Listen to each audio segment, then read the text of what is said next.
Coach Freeze the other day called you, an MVP of the defense in terms of your guys being in the right place at the right time. I mean, how bought in have these cornerbacks gotten into the philosophy you have of, attacking the ball and doing things right?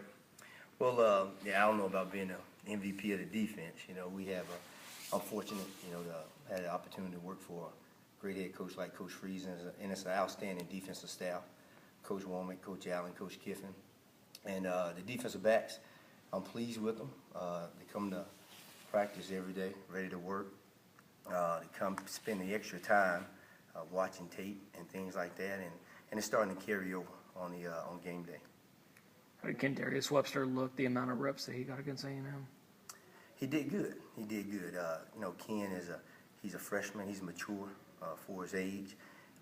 In practice in fall camp, we put him up against Laquan, and just to see how he would hold up and things like that. And at times he held his own.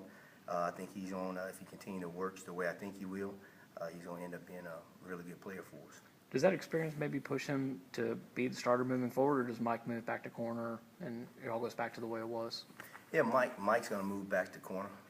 What it does is just gives us flexibility with different things that we may want to do, down the road, and also if an injury occurs or something like that, we can put Mike back at Rover, put Kendarius in that corner, and we can keep going defensively and won't miss a beat. Before he went down, what were you seeing out of T and his ability, the impact he could have had?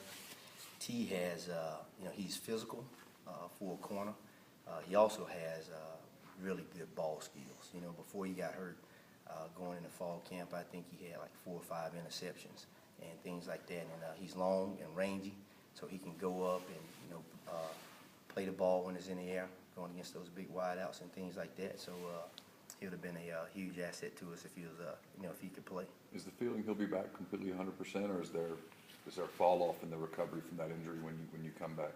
The reports that we're getting from our doctors is that he's going to recover 100%. He's going to come back and everything's going to be fine. I know he's working out. He's already, I think, in his rehab. He's jogging and things like that. So he says it feels great. So we're expecting a full recovery. So much made about Sinquez's improvement off the field, but I guess on the field, ability-wise, has he always been there? Did you always knew he had it in him? Has he just kind of put it together? He did. He would show flashes of his athletic ability at times, and we had a long talk this spring and before fall camp, and I just asked him to commit himself and doing the right things off the field. Also, putting the extra time in, studying tape.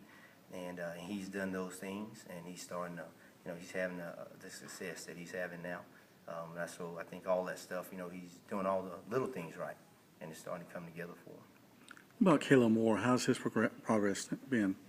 Kalo is still, he's still learning the position. He's definitely going to be able to help us. He's only been on the defensive side of the ball for a few months. We moved him during the spring. And but he's still learning, but we're expecting him to help us down the road. How easy is Mike Hilton to coach?